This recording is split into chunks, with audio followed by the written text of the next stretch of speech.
नमो तस्य भगवतो अरहतो सम्मा सम्बुद्धस्स। श्री कृष्णाय नमः। श्री वासुदेवाय नमः। श्री केशवाय नमः।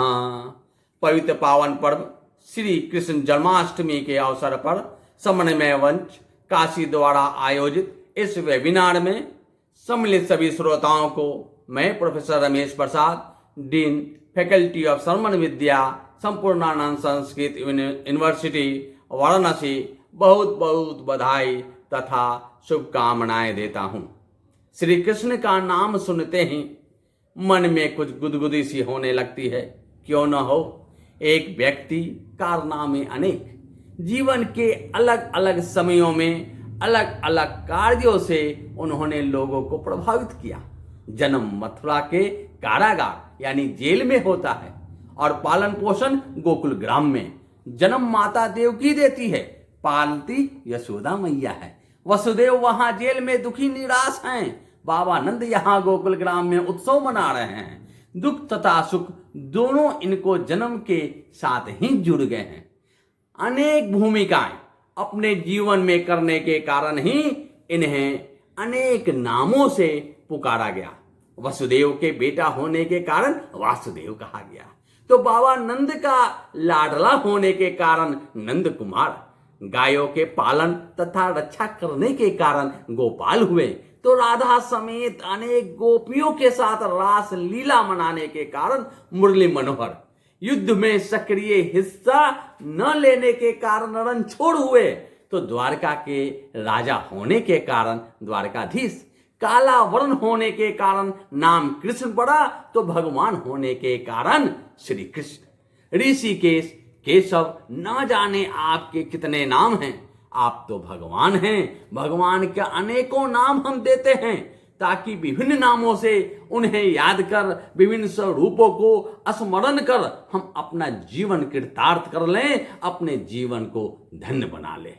भगवान तो लीला मात्र करते हैं, क्योंकि भगवान तो वही होता है जिनमें न राग हो, न द्वेष हो और न ही किसी के प्रति मोह हो।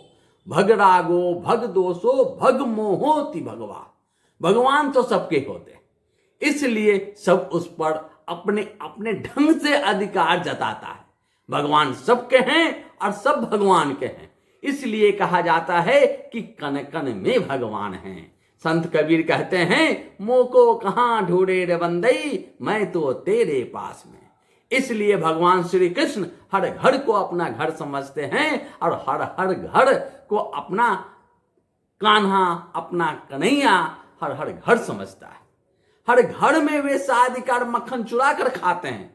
उनका मक्खन चुरा कर खाना सबको आनंद देता है। उनको प्रेम से लोग माखन चोर भी कहते हैं। वे माखन चोर नहीं हैं, वे तो हर दिल को चुराते हैं, हर के हृदय को छूते हैं, हर के हृदय में वास करते हैं। चोर शब्द तो एक लोक व्यवहार का शब्द है। माखन तो एक बहाना है लोगों में आनंद भर देने का, उनके जीवन में खुशियां लाने का। उनका बांसुरी बजाना भी खुशियां बांटने का ही एक उपकरण है। अस्तु, समन्वय मंच ने इस वेबिनार का जो विषय रखा है वह है भारतीय संस्कृति के समुन्नयन में श्री कृष्ण की भूमिका, जिसे हम जीते हैं, जो हमारे जीवन का अंग है। चाहे वो भाषा हो अथवा पहनावा, खान पान हो अथवा विचार, वही तो संस्कृति है। यह संस्कृति देश काल के अनुसार बदलती रहती है। इसलिए पश्चिमी देशों की संस्कृति अलग है, अफ्रीका की संस्कृति अलग, और भारत की संस्कृति तो बिल्कुल ही अलग है। हमारी संस्कृति कहती है वसुधैव कुटुंबकम। पूरी वसुधा, पूरी धरती, पूरी भूमि के समस्त प्राणी हमारे कुटुंब हैं, हमारे परिवार हैं। क्योंकि हमारे जो भगवान हैं, चाहे वह बुद्ध हो या श्री राम, चाहे शिव हो अथवा श्री कृष्ण, जब वे सब में विद्यमान है, सब में उनका अंश है, तो पूरी वसुधा क्यों न कुटुंब परिवार हो।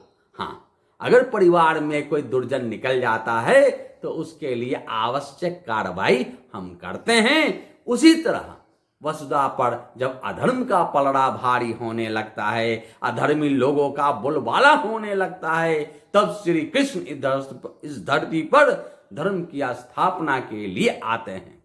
यदा यदा ही धर्मस्य ग्लानिर्भवति भारत अभ्युत्थानं धर्मस्य तदात्मानं सृजाम्यहम् परित्राणाय साधूनां विनाशाय च दुष्कृतां धर्म संस्थापनार्थाय संभवामि युगे युगे।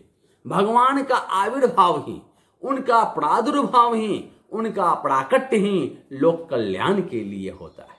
श्री कृष्ण भगवान द्वारा राक्षसी पुतना का वध, कालिया नाग का हृदय परिवर्तन तथा कंस का संहार लोक कल्याण को दर्शाता है। महाभारत का युद्ध तो पराकाष्ठा है। यह युद्ध निर्धारित करता है कि सत्य परेशान हो सकता है, परास्त नहीं।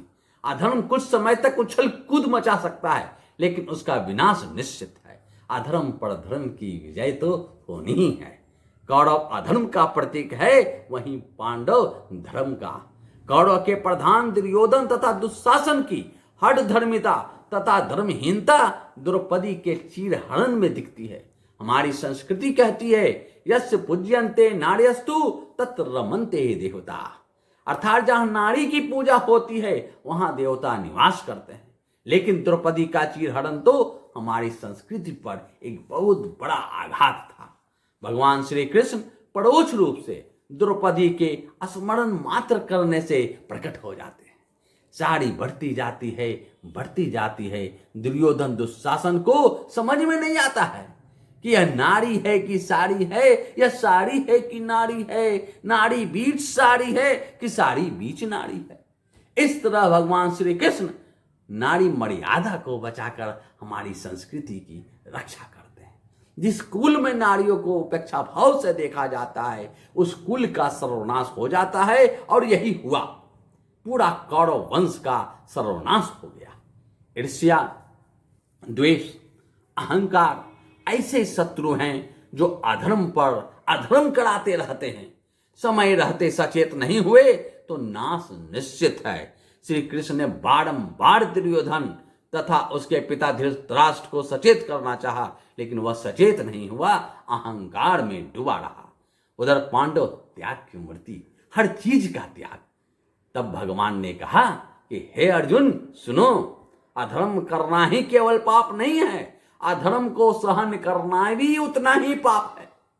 इसलिए उठो, अधर्म का नाश करो, पाप का अंत करो, निष्काम कर्म करो। यहां न तो कोई किसी का गुरु है और न शिष्य, न कोई पितामह है और न पिता, न कोई भाई है और न बंधु। सभी व्यवहार के शब्द हैं। इस लोक में अपनी भूमिका निभाने आए हैं। जो अधर्म का साथ दे वे अधर्मी है। उनके प्रति हे अर्जुन मोह त्याग। मृत्यु तो सत्य है। जन्म और मृत्यु दो विरोधी धारणाएं हैं, लेकिन वे परस्पर इतने अविभाज्य हैं कि उनमें से कोई एक दूसरे के बिना रह नहीं सकता। जन्म न हो तो मृत्यु किसकी, और मृत्यु न हो तो जन्म किसका। अर्जुन को बोध हो जाता है। युद्ध के लिए तैयार होते हैं, उसके बाद तो महासंग्राम होता है।